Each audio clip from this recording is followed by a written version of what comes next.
Sistema Fé Comércio em Ação. E hoje, recebendo aqui nos nossos estúdios, eu tenho aqui o meu colega jornalista Romson Florentino. Romson, seja muito bem-vindo hoje. Obrigado, a esse momento super importante, super especial. E o nosso convidado de hoje é o Jonathan Silva. Ele que é mestrando em Propriedade Intelectual e Transferência de Tecnologia. Além disso, é coordenador da Câmara de Afroempreendedores da Fé Comércio aqui de Alagoas. Vamos conversar um pouco, bater um papo super importante, super engrandecedor sobre o afroempreendedorismo, os avanços e os desafios para as instituições aqui no nosso estado. Jonathan, seja muito bem-vindo ao nosso Sistema Fé Comércio em Ação. Obrigado, Natália, Romson. É uma grande satisfação estar aqui para a gente conversar sobre esse tema que é importante, é atual e justamente como nós estávamos conversando sobre essa importância do fortalecimento dessa identidade negra dentro de negócios. Importante demais, é exatamente isso. Antes de começar aqui o nosso programa, nós vínhamos batendo um papo, aquecendo um pouco, e aí a gente quer explicar um pouco mais aqui para quem está nos assistindo, Jonathan, o que é o afroempreendedorismo, né? Qual é a sua importância? Assim, vamos tentar situar o nosso telespectador. Certo. Então, quando eu estou falando sobre afroempreendedorismo, eu falo em nome de mais de 15 milhões de micro e pequenos empresários que atuam, né, no comércio varejista, de serviços, e são micro e pequenos empresários que têm esse olhar voltado para a questão da identidade negra, né? Então, o afroempreendedorismo, ele busca trazer esse fortalecimento da identidade, né? Identidade negra para dentro dos negócios como uma proposta de valor. Então, dentro desse universo, nós temos vários tipos de negócios que têm fortalecido a cultura afro-brasileira, afro-indígena também, que nós carregamos isso também na nossa cultura. Então, o afroempreendedorismo, ele não visa só apenas o lucro, mas visa também promover essa identidade negra dentro desse mercado, trazendo representatividade, diversidade, inclusão e o que é o principal, equidade. É o mais importante, né, Exatamente. Jonathan? E assim, como é que está o cenário hoje a nível Brasil? Você falou 15 milhões? 15 milhões. É nível Brasil, né? Isso. Âmbito nacional. Eu queria que você falasse um pouco mais sobre como é que está esse cenário no Brasil e trouxesse também um recorte aqui para o nosso estado, aqui para Alagoas, para a gente também começar a entender mesmo na prática como é que... já entendemos o que é o afroempreendedorismo, mas para tentar entender assim na prática como é que ele está funcionando hoje em dia. Certo. Então, até 2023... 15,9 milhões de afroempreendedores, micro e pequenos empresários.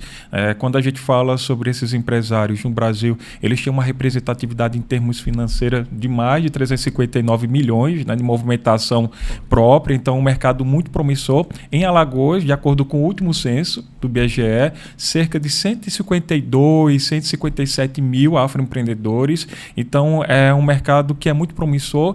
Tem ainda sérias dificuldades, né, em termos de alguns assuntos que são muito peculiares, mas eu digo que, com base nas informações, nós fizemos, em termos locais, o primeiro mapeamento de afroempreendedores na região metropolitana. A gente conseguiu mapear mais de 100 afroempreendedores só na região da capital, né, e adjacências, mas a gente precisa de mais informações. Então, é um mercado que tem uma forte atuação em alguns segmentos, como moda, artes, serviços de alimentação, até serviços tecnológicos também. Então, a gente percebe que é um mercado desde 2016 até o 2024. 2024 nós temos esse número, né, que só vem crescendo. Há também essas problemáticas em termos de informalidade, mas eu acredito que só com políticas públicas mais direcionadas que a gente consegue fortalecer esses afroempreendedores. E uma coisa que é bastante crucial, e eu sempre falo,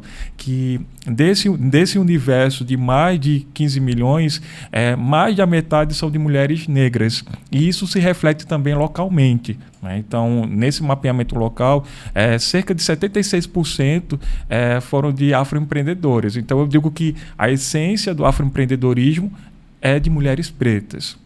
Jonathan, quando a gente fala em afroempreendedores, pode-se gerar uma certa dúvida no sentido de achar que afroempreendedores só produzem, só criam, só vendem produtos, enfim, de temáticas afro, exatamente. E queria saber melhor um pouco, porque assim, tem mais a ver com quem está à frente do negócio, tem mais a ver com quem se identifica como uma pessoa preta. Queria que você também tirasse essas dúvidas, né, para esclarecer um pouco aí exatamente sobre o significado desse termo, que a gente vê que está se espalhando mesmo, está crescendo cada vez mais. Existem algumas correntes ideológicas em termos de conceito que considera o afroempreendedor tem uma conceituação, né? Então, eu particularmente defendo que afroempreendedor é toda aquela pessoa preta que se autoafirma e que está à frente do negócio, independente desse negócio ou serviço ser direcionado para a população negra ou não. Mas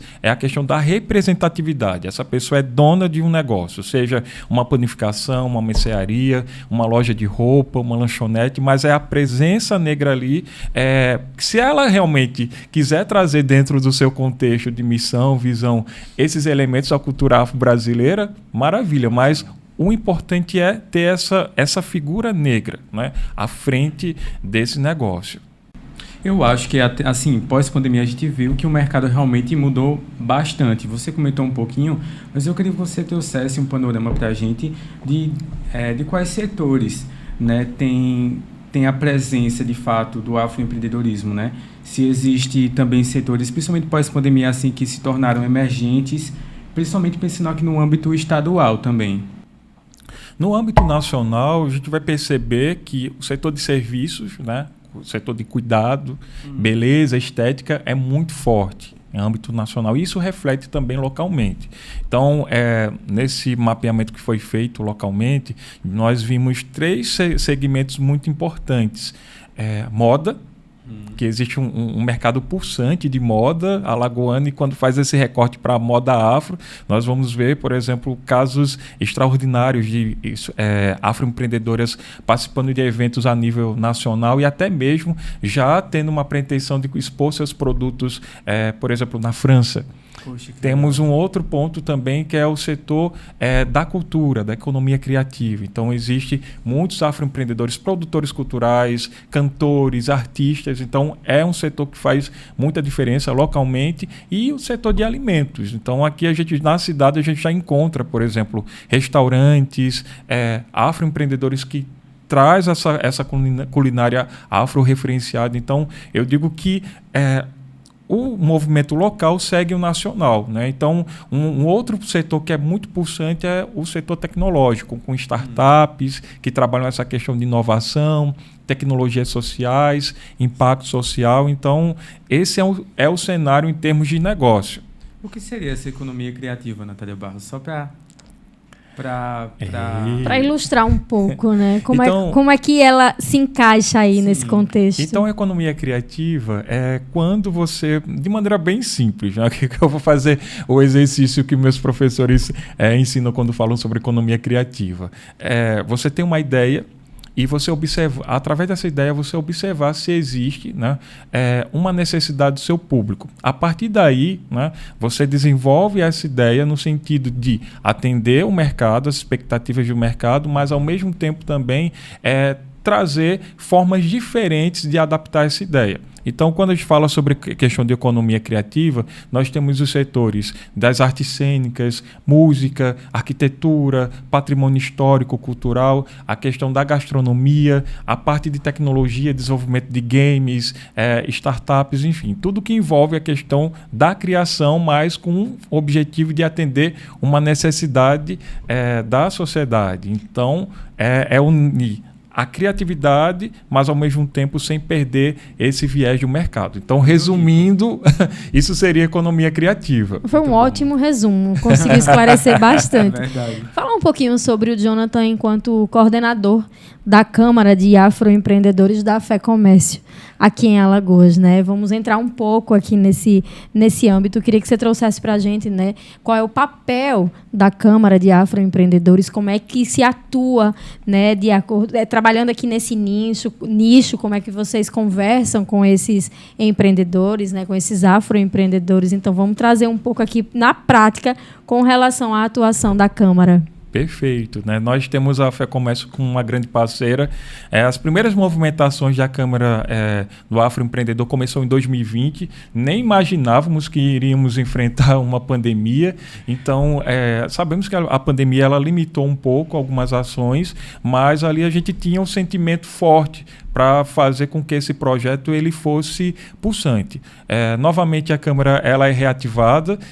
Eu sou um dos coordenadores, eu tenho uma outra querida amiga, Luíla de Paula, também, que é coordenadora. Então, nós dois temos o objetivo de fazer com que, em parceria com a FEComércio, fazer com que a Câmara do Afroempreendedor traga essas informações referentes a essa perspectiva afrocentrada, o fortalecimento dessa identidade afro, mas também colocar esses afroempreendedores em posição de destaque, para que eles possam também estar no mercado. Então, são capacitações, exposições, feiras, tudo isso a gente está vislumbrando, está planejando para que em 2025 a gente possa colocar à tona. Então, a FEComércio ela tem esse papel também de estar apoiando a Câmara do Afroempreendedor. É um projeto pioneiro. Nós somos a única Câmara a nível nacional, então a FEComércio tem essa perspectiva até mesmo de inovação organizacional, de trazer esse olhar visto essa representatividade local do afroempreendedor. Então, eu acabei de falar que o mercado, né, do afroempreendedorismo, ele é latente. Então, é necessário que as instituições que trabalham justamente para o fortalecimento do comércio, serviços turísticos, né, possa ter esse olhar diferenciado, voltado para a questão da diversidade e inclusão. Então, eu digo que o papel da Câmara do Afroempreendedor é justamente esse, fazer com que esse afroempreendedor ele tenha um local de destaque. Natália Barros, a gente sabe que dentro do guarda-chuva da FEComércio tem o Sesc e Senac, né? Então, pensando nesse aspecto, como esses dois braços da instituição podem ajudar a Câmara de Empreendedores nas suas políticas, nas suas ações aí nos anos que estão chegando? Eu tenho muito orgulho, né? Eu sou de Arapiraca e tenho muito orgulho de ter passado por essas instituições. Já fui instrutor do Senac, né? Então o Senac ele trabalha com essa questão da formação. Então a gente vislumbra que o Senac ele possa ser esse eixo de formação para esses afroempreendedores e ao mesmo tempo capacitar a mão de obra, né? Então, por exemplo, localmente nós temos pulsante esse mercado da beleza afro. Muitas meninas querendo aprender como maqueia, como faz trança, né? E o Senac já em algum momento já ofereceu cursos voltados para essa temática. Então a gente pensa em ampliar, né? Fazer com que isso também chegue ao interior. E a questão do o SESC trabalha com a economia criativa, arte, né? Cultura. Então, fazer com que espetáculos, esses artistas locais que trabalham com negros, né, que trabalham com música, trabalham com expressões artísticas, possam também estar fazendo parte desse circuito. E o Senac, o SESC, né, o SESC durante muito tempo tinha alguns projetos voltados para fomentar a cultura. Então, eu vejo muito essas duas casas atuando nessa parceria junto com a Câmara do Afroempreendedor. Você tocou num ponto interessante, agora você falou de maquiagem, das tranças, e nós estamos no mês da consciência negra, né?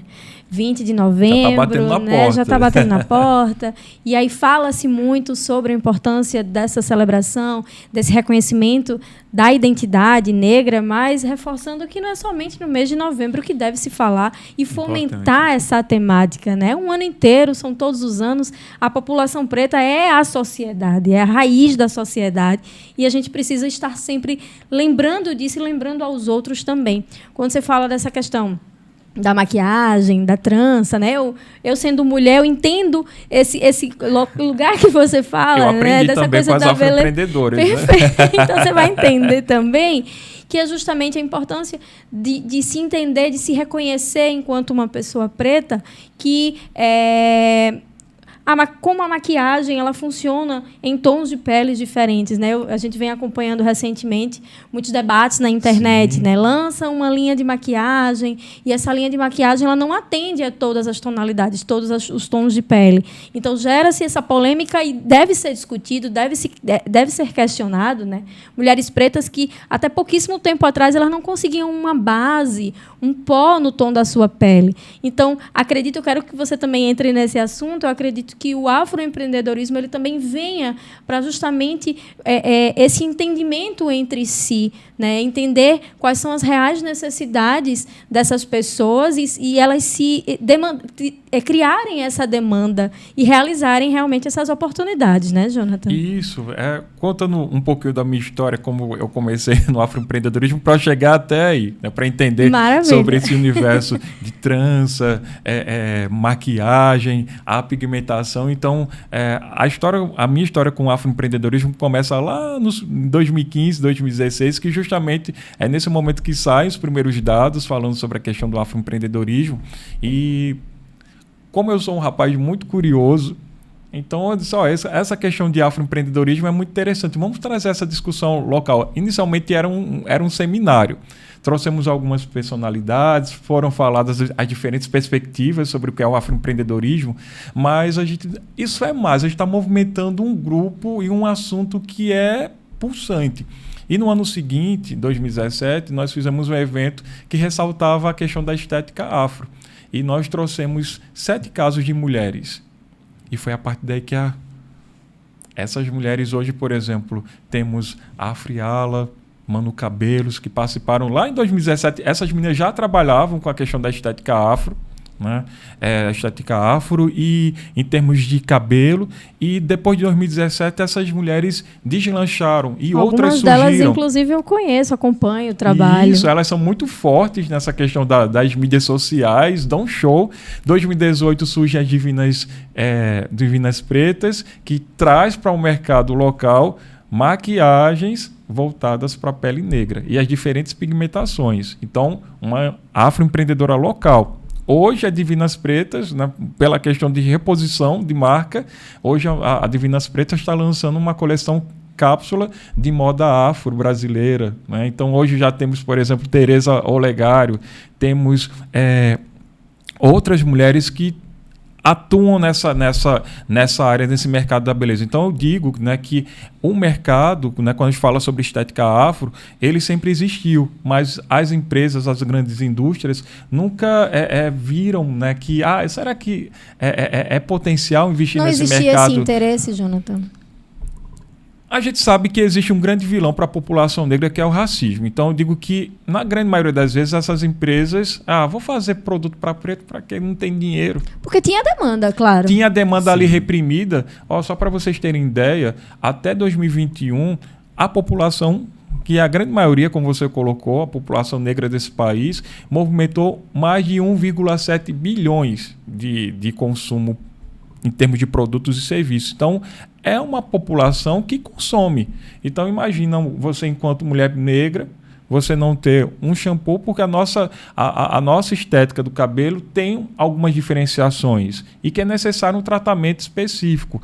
A questão da nossa pele, né, por exemplo, ela tem mais proporção para ficar ressecada. Então, é necessário que alguns produtos tenham uma tecnologia específica para isso. Então, quando a indústria viu, tem esse mercado pulsante de consumo que está ali latente, mas a gente não presta atenção. E fora isso, ainda tem empreendedores, e eles encontraram um cenário perfeito. Então, hoje você observa que tem várias tonalidades de maquiagem, que ainda é pouca, eu acho que ainda é pouca. Ainda falta shampoos, produtos de beleza. Por exemplo, eu tenho uma amiga que é esteticista, ela diz, Jonathan, a pele negra tem alguns cuidados, porque a gente tem a facilidade de manchar. Então, ela parece ser forte para algumas coisas, mas para outras é muito delicada. Então, não pode fazer procedimentos muito agressivos, porque se manchar, para tratar é difícil e não vai ficar igual. Então, é necessário esses cuidados. Por isso que, quando a gente vai para a estética negra, não só a beleza, mas também a moda afro, né? Então você observar, né, que existem hoje em lojas especializadas, né, que trazem essa referência afro-referenciada, né? Eu tive a oportunidade ano passado de estar na África do Sul e eu tive assim realmente um grande privilégio de estar na terra-mãe e ver algumas diferenças de lá para cá, mas tem coisas que são muito parecidas. No Brasil é igual, né? E é essa referência. Eu digo que é tipo uma volta para casa. Né? Uma volta para casa e foi muito potente.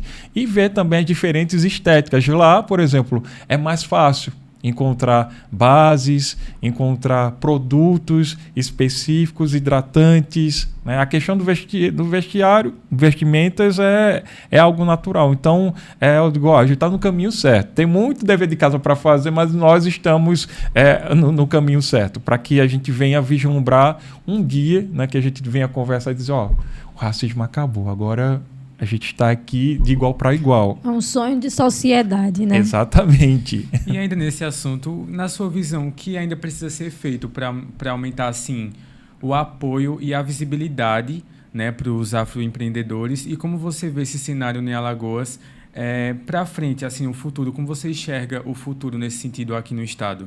Certo. Então, eu vou falar aqui para vocês as 3 motivações que fazem o empreendedor negro pensar abrir um afronegócio.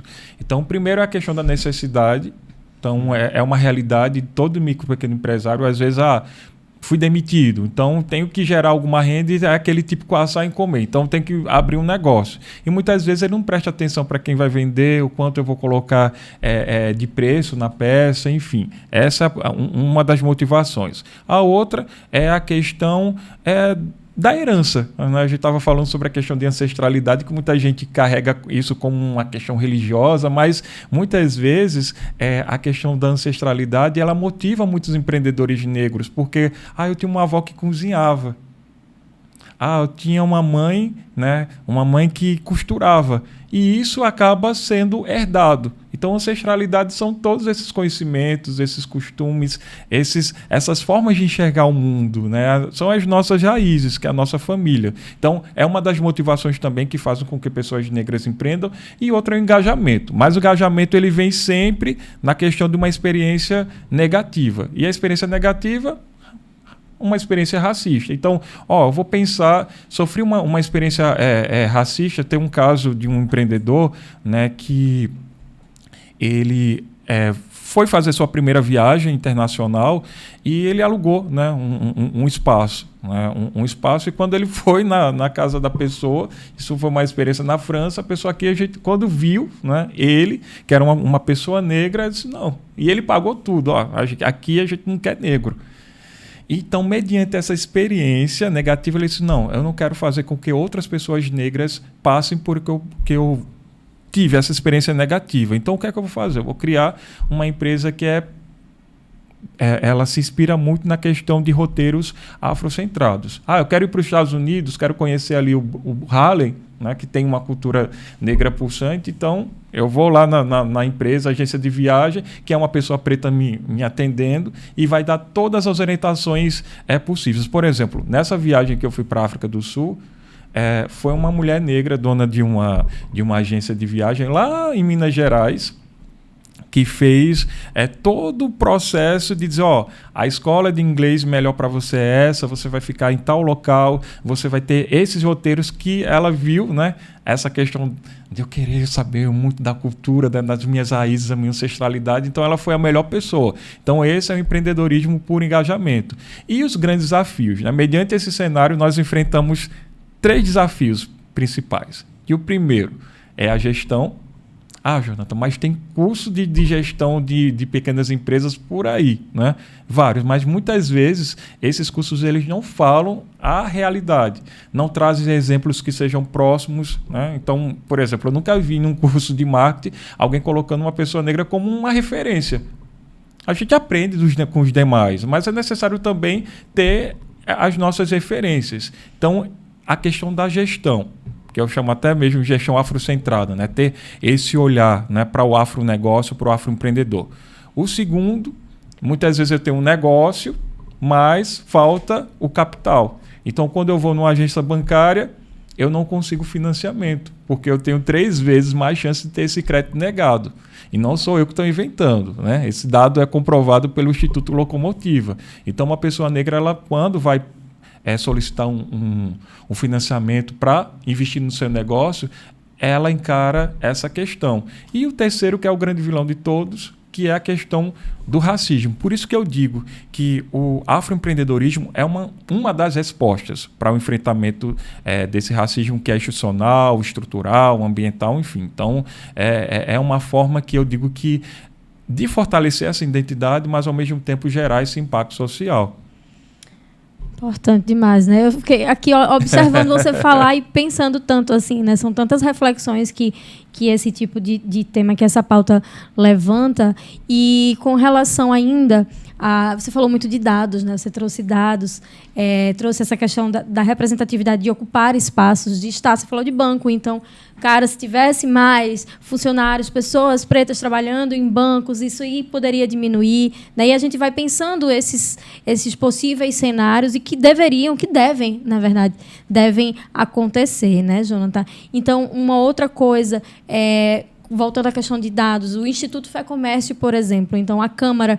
Existem planos, como é que vocês estão se estruturando, conversando, para criar também, a partir do Instituto Fé Comércio, né, trazer esses levantamentos, trazer esses dados, pensando talvez já em final de ano, né, porque a gente já está nessa reta final de 2024, pensando ano que vem, quais são as próximas metas, o que é que pode trazer aí de dados e informações para esses afroempreendedores. Então, vamos entrar um pouquinho nesse assunto, né? Vamos. Então, eu já venho falando aqui... Venho sempre falando com o Alan, né, sobre a importância de se ter dados locais sobre essa questão do afroempreendedorismo, pois até o exato momento não existe existe esse mapeamento, mas ele é um passo inicial. Mas eu acredito que com o Instituto, né, de Pesquisa da Fé Comércio, como já venho apontando, está no nosso planejamento também, fazer uma pesquisa do potencial de consumo para, por exemplo, produtos afro. Localmente, né? E depois isso expandir para o mercado. E também conhecer um pouco mais quais são as motivações desses afroempreendedores, o quanto eles geram, né, de rendimento próprio, para a gente ter um panorama. O afroempreendedorismo alagoano, ele tem essa visão aqui. E também esses desafios. Você falou sobre a questão de outros desafios para a questão do afroempreendedorismo. Eu digo também a falta de políticas públicas, pois pode-se pensar através desses dados gerados pelo Instituto, é preciso uma política pública para pensar num capital semente para esses afroempreendedores, ou tentar diminuir a carga tributária em algum produto ou algum serviço ou uma matéria-prima que sirva, né, para que esses afroempreendedores eles possam serem potencializados, né? Então, eu vejo que os dados eles são muito importantes porque é a partir de dados que a gente toma decisão. E, principalmente, os gestores que estão pensando em sociedade, eles possam direcionar, né, essas políticas públicas para a questão do fortalecimento da população preta que empreende. Inclusive, estudando para a entrevista, dados do IBGE apontam que somente 8% dos líderes de instituições no Brasil afora são pessoas negras. Então, o que falta? Assim, a gente já levantou várias coisas, mas de fato, de forma prática, o que precisa para a gente ter mais pessoas negras em cargos de liderança? Por exemplo, a Câmara tem alguma visão, alguma política pública ou até parceria com algumas instituições para fomentar isso? Porque, de fato, é um número incipiente. Né? 8% em 210 milhões de pessoas. Quantos empresários não tem, né, para ter somente 8% de líderes negros no Brasil? Essa pergunta é uma pergunta realmente, às vezes, polêmica. Eu estava conversando justamente sobre isso com um amigo que estuda sobre essa questão de pessoas negras em cargos de liderança em grandes corporações. Recentemente eu fiz um artigo que ele analisa os relatórios de diversidade e inclusão de 300 grandes corporações. São relatórios produzidos pela McKinsey. A McKinsey é uma consultoria global e ela trabalha, né, nessa questão de alta performance. Então ela analisou de 95 até 2024, nesses relatórios, qual a importância e como a diversidade e inclusão contribui para que essas empresas elas possam ter uma receita maior. Então, assim, fazendo essa análise bem objetiva, o que eu percebi foi o seguinte, que sim, a diversidade, eles apontam, né, que a diversidade ela é muito importante, porém, a diversidade que essas empresas acreditam é uma diversidade multicultural. Tipo, tem um coreano, um japonês, um indiano, um brasileiro. Então, isso para eles é diversidade. Existe, por exemplo, traz um reflexo sobre as mulheres negras em cargo de chefia, mas às vezes essas mulheres elas têm as mesmas competências, porém elas não conseguem ascender ao topo da carreira. E nós sabemos por quê. Então a grande dificuldade, em termos geral, né, e principalmente no nosso país, é ainda ter culturas que ainda sofrem com essa questão de um pensamento que é limitado e que acha que investir em diversidade e inclusão ainda é custo. E nós temos vários relatórios apontando que traz retorno. Porém, a cultura organizacional da empresa ela precisa mudar e olhar e ver, né, que diversidade, cultura e inclusão não são custos. E uma outra coisa, promover um ambiente onde se tenha equidade. Não só equidade sobre essa questão de gênero, raça, mas ao mesmo tempo equidade entre as pessoas, que todo mundo tenha a oportunidade, as mesmas oportunidades. Então, acho que o grande desafio para as corporações, para as empresas, né, é esse, promover esse ambiente incluso, diverso e que tenha equidade. Jonatas, com relação a Câmara, né? A gente está falando sempre a atuação da Câmara. Você, enquanto um dos coordenadores da Câmara de Afroempreendedores da FEComércio, 2024, como eu mencionei agora há pouco, já está aí chegando no fim, né? A gente está no penúltimo mês do ano, né? O mercado está aquecendo. Eu queria saber de você se 2024 cumpriu, né, ou pelo menos vem cumprindo o que vocês gostariam, seus objetivos, e olhando para frente, assim, como é que está essa visão para 2025, como é que estão as expectativas para os trabalhos lá na FEComércio? Perfeito, né? Então, com essa retomada da Câmara, nós estamos no processo de analisar o mercado e ver o que é que o mercado está apontando, observar que ações, entender também a nossa demanda e entender quais ações a gente vai direcionar e que são significativas para esses afroempreendedores. Uma coisa que é muito latente, é um consenso entre nós, é ter espaços para que eles possam expor seus produtos e serviços, eventos que ressaltem, né, a importância desses afroempreendedores e que eles contribuem também para a economia local. Então, esse planejamento que nós estamos fazendo é revendo missão, visão, atuação, entendendo quais são as necessidades, não só de capacitações desses afroempreendedores, mas quais são as necessidades dos consumidores locais, né? Como eu coloquei, afroempreendedor é aquela figura que está à frente de um negócio, mas ele pode atender um público diverso, seja direcionado ao público negro ou à população em geral. Então, ter essas nuances, né? Por isso que o Instituto é super importante para isso, para entender Tem que andar de mãos dadas, né? Colados, abraçados, né? Porque daqui a um ano, né?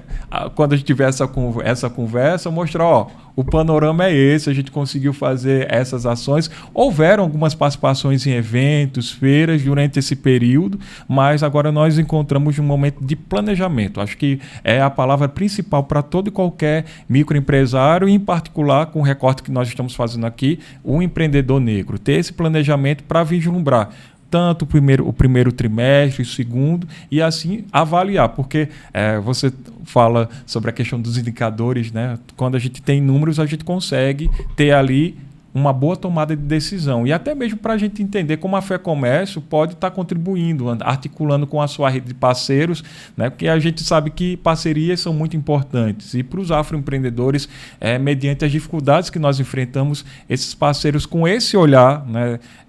Saber que esse mercado é um mercado pulsante, mas ao mesmo tempo tem essas dificuldades, ter esses parceiros sensibilizados é fundamental. Então, a gente pensa até mesmo em selo de empresa parceira, empresa que trabalha com essa questão de diversidade e inclusão. Então, são coisas que estão startadas, mas que a gente espera no próximo ano a gente começar com A força total. Abrir a portinha para o negócio seguir. Ir embora. Muito bom. Natália Barros. Jonathan Silva, quero agradecer demais sua presença aqui, né? Jonathan Silva, que é coordenador da Câmara de Afroempreendedores da FEComércio aqui de Alagoas. Importantíssima a sua participação, importantíssima nossa conversa, sua fala. Robson Florentino, muito obrigada mais uma vez pela sua presença. Muito rica, viu? Dava para ficar aqui mais 1h30 aqui conversando. Dá para fazer mais umas 2 ou 3 partes desse programa e a gente vai trazer você aqui outras vezes. Mais uma vez eu quero agradecer e quero deixar aqui um espaço para suas considerações finais. Primeiramente, agradecer a FEComércio pela oportunidade de estar aqui com vocês, Natália e Robson, né? Muito obrigado por estar discutindo sobre esse tema que eu vivo na prática, que eu acredito, eu digo que é a minha missão de vida, enquanto eu estiver aqui, está sendo uma das pessoas que está contribuindo para o fortalecimento do afroempreendedorismo, e eu digo que quando nós temos um propósito de vida, a gente consegue movimentar, né? E movimentar pessoas, mudar mundos, né? A gente fala tanto sobre nossa Terra, o nosso planeta tem que mudar, mas eu acho que o principal, a gente tem que mudar a cabecinha das pessoas. Então, são vários mundos que a gente tem que fazer que tem um propósito, né? Então, qual o meu propósito de vida? O que é que eu tenho que fazer hoje? Então, esse recado que eu deixo para todos, né? E que quem estiver assistindo também se junte a essa causa, independente. Eu sou uma pessoa branca, eu posso também estar fazendo parte desse movimento. Venha-se embora, porque é muito importante nós termos pessoas que são conscientes do seu papel e que podem contribuir para a questão da geração de impacto social. Muito obrigado. Mais uma vez eu quero agradecer ao Jonathan Silva, coordenador da Câmara de Afroempreendedores da FEComércio aqui do estado de Alagoas. Muito obrigado ao meu colega jornalista Robson Florentino, Jonathan, mais uma vez. E é isso, esse foi mais um Sistema FEComércio em Ação e a gente se encontra no próximo episódio.